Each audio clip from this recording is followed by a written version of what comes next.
Rashtriya Swayamsevak Sangh. To some, it's an extreme ideology.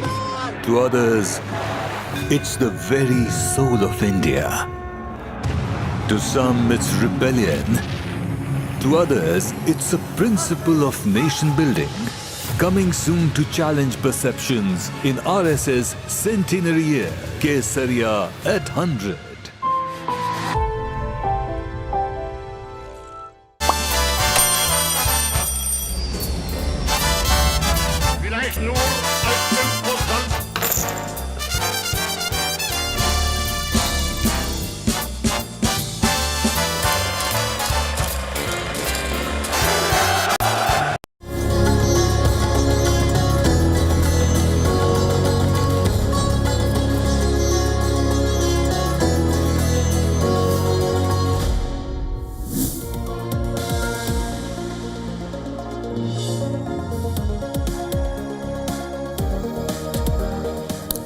Hello and welcome. You're watching Raised Power. My name is Mohammed Saleh, and on the show today, the Russian President Vladimir Putin's visit to India is in a way rewriting a whole new global world order.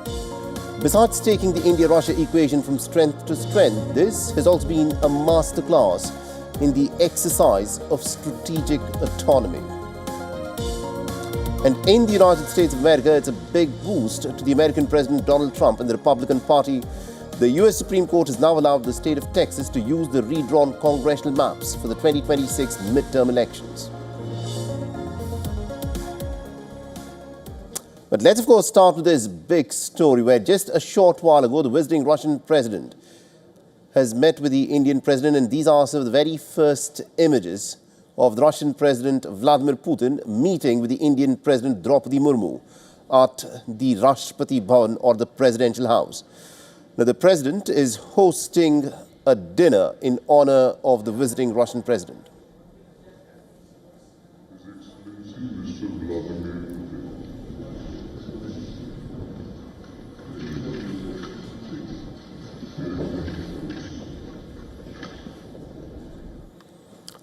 So, the Russian President Vladimir Putin has made headlines during his visit to India. He has been in New Delhi for the 23rd Annual India-Russia Summit, and this has been his first visit to India since the Ukraine war began in 2022. Now, Putin said something that is going to have definitely caught the West's attention.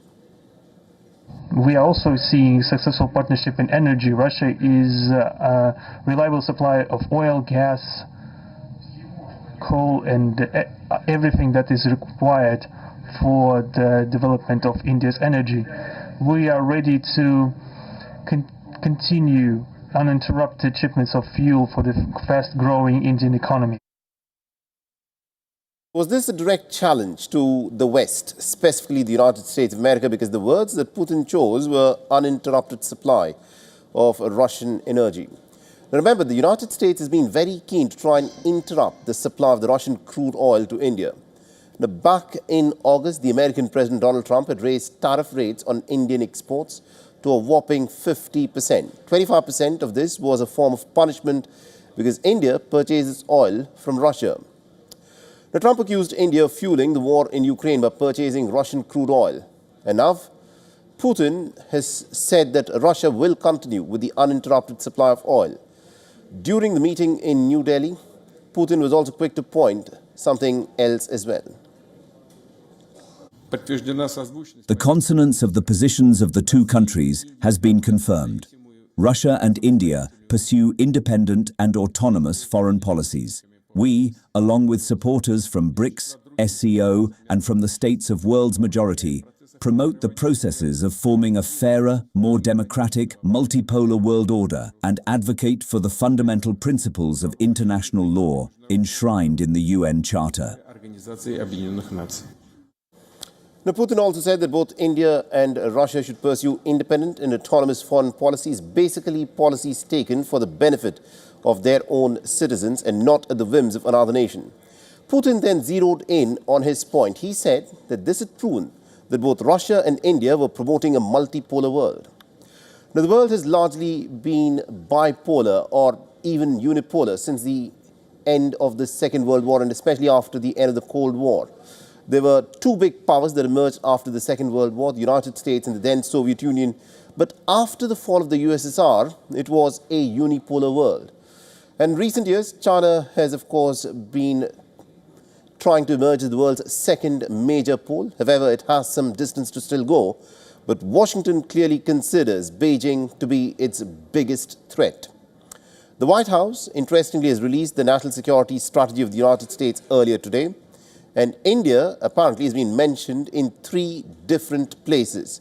And in all these 3 scenarios, India has been presented as a partner by the United States of America, an ally in its fight against China.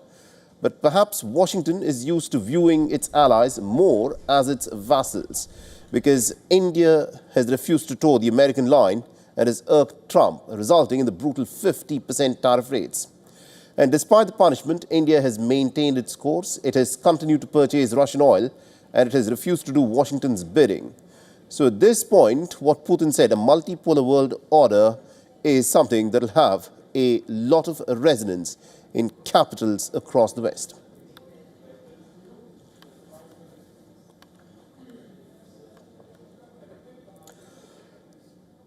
All right, now joining us on the broadcast, we've got my colleague Susan Tehrani, who's joining us live from New York. So Susan, tell us, how is the United States viewing the Modi-Putin meeting that's taken place in New Delhi?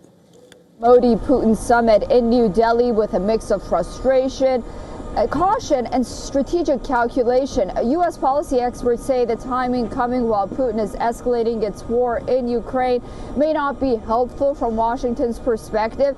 It also signals to the United States that India won't easily bow to American pressure, especially after tariffs and pressure over Russian oil purchases. At the same time, U.S. officials are parsing the tone of the summit, the substance of any agreements, and how India balances its historic ties with Russia against growing cooperation with the United States and Western partners as well, while Washington continues to push for pressure on Moscow and seeks India's support for a peaceful resolution in Ukraine. It also recognizes Modi's emphasis on strategic autonomy. And also, Susan, how do you see the mention of India in the U.S. National Security Report, and also sending the 5th generation GE engines for Tejas and the waiver for Russian Lukoil in the current context? In Washington's new national security strategy, India is no longer just a partner. It's the hinge on which 2 oceans turn. The text reads almost like a mapmaker's confession that the Indo-Pacific cannot be secured without New Delhi's weight. Its commerce, its navy, its quiet but decisive autonomy as well. And so the U.S. is offering the 5th generation GE engine for India's Tejas as a gesture of trust, even as it carves out a waiver for Russia's Lukoil, acknowledging India's complex energy diplomacy. So the U.S. is courting India not by forcing choices, but by widening its strategic runway, hoping that in a world of shifting power centers, New Delhi's path will arch closer to Washington's horizon. And we also earlier spoke with Mr. Dav Zakheim, the former Undersecretary of Defense in George W. Bush's administration, and also currently a senior advisor at the Center for Strategic and International Studies. And this is what he had to say on this matter. No, I think it's a reflection of what's been going on for a while, actually. Again, India has had long-term relations with Russia, including purchasing Russian military equipment, and yet look how much American military equipment it's buying. Transport aircraft, all kinds of materials, missiles and so on, and is buying some missiles from Russia. India clearly would like to see a multipolar world, and that's its objective. The United States is not necessarily opposed to Indian capabilities and Indian power, if only because India and China, as I said, have a complex relationship, and to us, that's actually to the good. So yes, the reality is you've got multiple poles, but again, I think that everyone would recognize that at least at this moment, China and the United States are at one level, and then you have Europe, Russia, India at a somewhat lesser level, but clearly, in the case of India in particular, moving very fast up the chain in terms of its economy, in terms of its defense capabilities, and frankly, in terms of its diplomacy. And he also spoke with Dr. Sergei Markov, who's a former spokesperson for the Russian President Vladimir Putin and a former member of the Russian Parliament, the Duma. He's currently a political scientist, and this is what he had to say when he joined us live from Moscow. Listen in. These countries like India and Russia and China, they are sovereign countries. And because of their sovereignty, they want to take part in formation of this new world. And this is one of the very important point of discussion for Modi and Putin. Of our multifaceted relations with India on various fields. His Excellency Chairman is joining the world. Figures speak for themselves. Over a decade, aimed at further expanding and diversification of trade volumes, and proposed this format was initially intended. Now, on a big boost to the American President Donald Trump and also the Republican Party, the American federal court has now allowed the state of Texas to use the redrawn congressional maps for the 2026 midterms. The Supreme Court verdict stayed the ruling by a lower court which had declared the redrawn maps to be unconstitutional. However, all three liberal justices on the bench dissented with the order. The new electoral map favors the Republicans with the addition of 5 more GOP-friendly districts. Now, Trump has favored the redrawing of electoral maps to retain control of the House of Representatives in the midterms next year. And traditionally, the electoral maps in the United States are redrawn once every 10 years. But under pressure from Trump, the Republican-led Texas has decided to redraw the congressional maps mid-decade. The Supreme Court ruling has also sharpened the political divide in the U.S. The Texas Governor Greg Abbott celebrated the decision in a post on X. He called Texas officially and legally more red. However, the Democrats have expressed disappointment with the ruling. In a statement, the House Minority Leader Hakeem Jeffries has questioned the Supreme Court's credibility. He's also accused the Republicans of resorting to cheating. Now, Jeffries has vowed that California and other states will prevent that from happening. Now, remember, the Democrat-run California has also approved a new electoral map. The redrawn map gives the Democrats 5 additional seats. And similar efforts are underway in North Carolina, in Indiana and Missouri. The redrawn maps promise a complex legal battle ahead of the crucial midterm elections next year.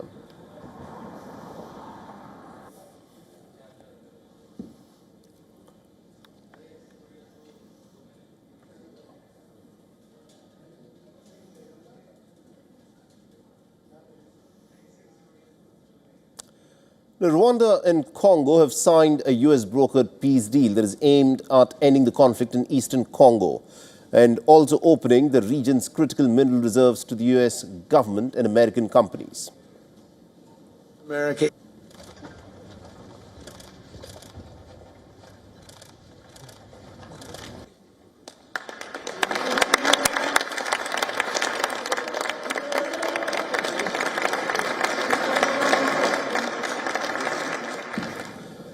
Now, the African leaders signed and also exchanged documents with President Trump at the U.S. Institute of Peace building named for Trump, even as the Rwandan President Paul Kagame and Congo's President Felix Tshisekedi reaffirmed their commitment to Trump-backed peace deal. Clashes between the rebels and also the Congolese army were reported across the South Kivu province.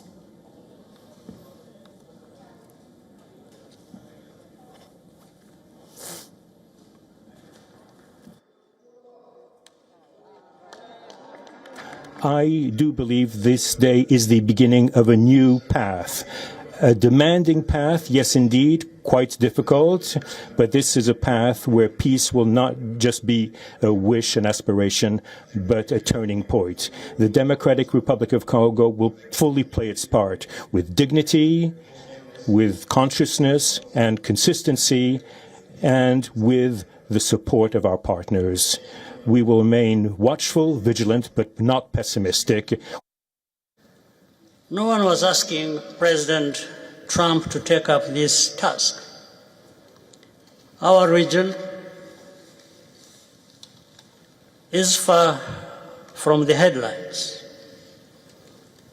But when the President saw the opportunity to contribute to peace, he immediately took it.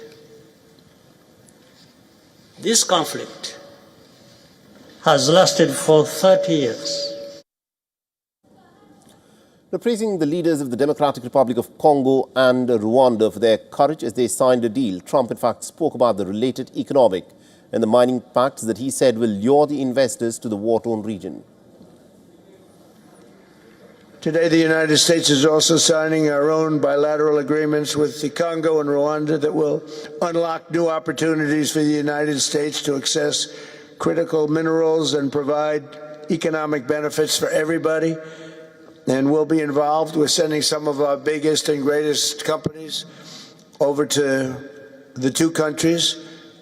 And we're going to take out some of the rare earth and take out some of the assets and pay, and everybody's going to make a lot of money. The moment of the deal being inked offered Trump another chance to tout himself as a peacemaker on the global stage. The pact between Rwanda and the Congolese president follows months-long peace efforts by the United States and partners including the African Union and Qatar. While the peace deal finalizes an earlier deal that was signed in the month of June, the Trump-brokered peace is precarious. The Congo has been battered by decades-long fighting with more than 100 armed groups, and the most potent being the Rwanda-backed M23 rebels. In an unprecedented advance, the M23 rebels seized the region's main cities of Goma and Bukavu this year, and that has worsened a humanitarian crisis that was already one of the world's largest, with millions of people being displaced. And our correspondent Louisa Olani has sent us this report from Lagos in Nigeria. Listen in. It's mixed reaction as President Donald Trump, President Paul Kagame of Rwanda, and President Felix Tshisekedi of Democratic Republic of Congo signed a peace deal Thursday to end one of Africa's longest wars, despite ongoing violence, even on the same day of the peace agreement. Trump expressed confidence in the leaders to stay committed to the agreement, which includes permanent ceasefire and disarming rebel forces and U.S. access to critical minerals within the two countries. The African leaders were more cautious with choice of words. As Kagame said, there will be ups and downs on the road ahead. There is no doubt about it. While Tshisekedi called it the beginning of a new path, a demanding path. Some analysts and citizens believe the United States' interest is more of the minerals access rather than peace. Well, the coming weeks will determine how it plays out as M23 continues to fight the DRC forces. From Lagos, Nigeria, Louisa Olaniyi. WION World is One. And Europe finds itself at a crossroads between two global powers, the United States and China. A recent survey has revealed that most Europeans prefer not to take sides. Instead, apparently, they want to keep a safe and a balanced distance from both superpowers. The poll published by the French magazine Le Grand Continent shows that 55% of the Europeans want to maintain an equal distance from Washington and Beijing, and only about 4% would lean more towards China, while 20% would rather align themselves with the United States. Interestingly, Spain leads the pro-US group at 25% despite its government's recent efforts in strengthening its relations with China. Now, this survey has come at a time when Europe is navigating some pretty challenging diplomatic terrain. Relations with the United States have been strained since the American president's return to office in early 2025, marked by tariffs on the EU and the reduced military support for Ukraine. And nearly about half of those surveyed, 48%, see Trump as a foe of Europe, revealing some deep skepticism towards US leadership. See a ceasefire, the latest from the next meeting on. Now, the Israeli Prime Minister Netanyahu has mocked his ongoing corruption trial as a Bugs Bunny farce. He made the comment in a video that was published on social media. In the 3-minute-long video, Netanyahu defended his controversial pardon request and has called the investigation as bogus and the charges against him to be idiotic. Listen in. They said, Prime Minister, 29 years ago, your son received a Bugs Bunny doll. So help me God, that's what they asked. You received a Bugs Bunny doll. From now on, this trial will be known as the Bugs Bunny trial. And you also received cigars from a friend. That's what I'm being charged with. Now, this is absurd. Now, Netanyahu's comments have come a week after he had formally requested for a pardon from the Israeli President Isaac Herzog. People in the streets are demanding him to take accountability for the 7th of October attack as well. Netanyahu faces 3 very serious charges of corruption. The first one concerns him and his wife allegedly receiving some luxury goods. Now, the second and the third case are related to providing benefits to his friends in the media industry for giving him positive coverage in the media. Netanyahu happens to be Israel's longest-serving prime minister, 18 years at the helm of affairs in various spells since 1996. And he's already made his intentions clear about a rerun for the office, but this time his path to power is paved with some difficulties. And according to recent polls, 2/3 of the Israelis want him to take responsibility for the 7th of October attack. Public opinion is divided on his pardon request. Between 40 and 48% of the Israelis oppose it. A 35 to 38% are apparently in favor. And according to a poll that was conducted on the day of his pardon request, Netanyahu's ruling coalition is expected to lose majority. Polls give them 58 seats to the opposition bloc, with Netanyahu's bloc falling behind with 52 seats.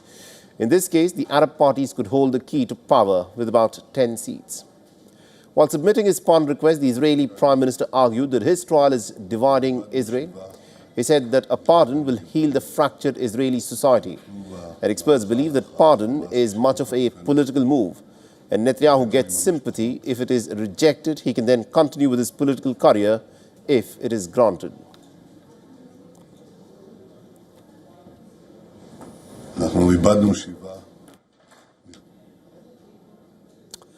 A day after General Asim Munir took charge as the all-powerful Chief of Defence Forces, the Pakistani Army has hit out at the jailed PTI leader Imran Khan and has called his anti-army rhetoric to be a threat to national security. Addressing a press conference in Rawalpindi, the Director General of ISPR, the media wing of the Pakistani military, has accused Imran Khan of spreading an anti-army rhetoric in collusion with the external actors. Further, in a reference to Imran Khan and his PTI, the DG ISPR warned that if the Pakistani military and also its leadership is attacked for the sake of someone else's ego, then the army will not hesitate to hit back. Now, these comments have come amidst heightened tensions between the PTI and the Pakistani military. The PTI leaders have accused the Pakistani military of conspiring to keep Imran Khan in prison and denying access to him. The Pakistani government has also barred the PTI founder Imran Khan's sister Uzma from getting him at the Adiala prison. And this decision comes after she was allowed to meet him on the 2nd of December, following concerns raised by the PTI about his health. Now, furthermore, Khyber Pakhtunkhwa's Chief Minister Sohail Afridi has claimed that he was not allowed to meet with Imran Khan for the 9th time at the Adiala prison. He claimed that heavy police deployment had prevented his access despite a scheduled meeting time, calling the denial of permission as illegal and also a contempt of court. And he's vowed a stronger response. The Pakistan Information and Broadcasting Minister Ataullah Tarar, flanked by the Law Minister Azam Nazir Tarar, announced the decision in Islamabad. He warned that strict action will be taken against anyone disturbing law and order outside the Adiala prison. And further, in a statement shared on social media, Imran Khan has accused the army chief, Field Marshal Asim Munir, of destroying the constitution and subjecting him and his wife to severe mental torture. He claimed to have been kept in solitary confinement for a period of 4 weeks without meeting anyone. Incidentally, Imran Khan's comments have come on a day when Asim Munir has formally taken charge as Pakistan's Chief of Defence Forces.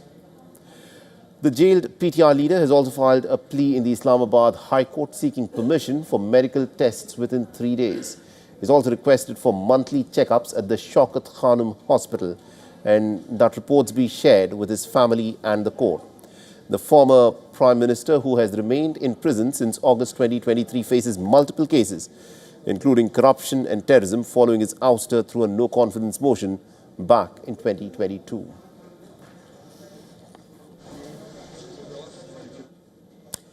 And with that, it's a wrap on this edition of our newscast. Stay tuned.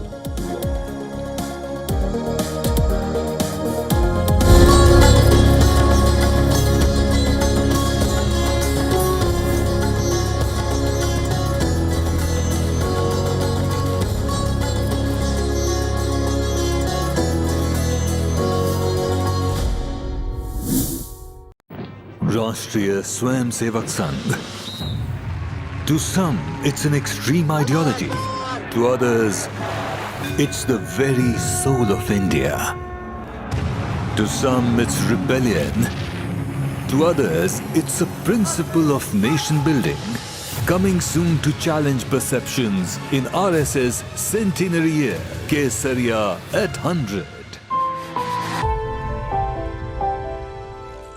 मेरे भाई का हत्यारा. As Mahavatar Narsimha inches closer to the Academy Awards, we decode the Mahavatar cinematic universe. Know why interactive movies are gaining momentum? And take a look at our celebrity-approved winter style guide. All this and much more with me, Diksha Bisla, on WION at these times. The stress of our world can take a toll on our physical and emotional health. Here, in New York's Catskill Mountains, lies a luxurious place of healing called WION Wellness Center. The WION Wellness Center provides 500,000 square feet of natural methods to manage diabetes, hypertension, chronic pain, obesity, depression, anxiety, and other conditions. We use the traditions of centuries-old natural science from India, yoga, Ayurveda, acupuncture, and naturopathy in personalized programs that help you take charge of your own health. A minimum 5-day stay is recommended for best results. Book now at yo1.com. Where darkness hides behind every corner. Where the truth is stranger than fiction. A show that dives deep into the stories which shock and mystify. Unsolved murders.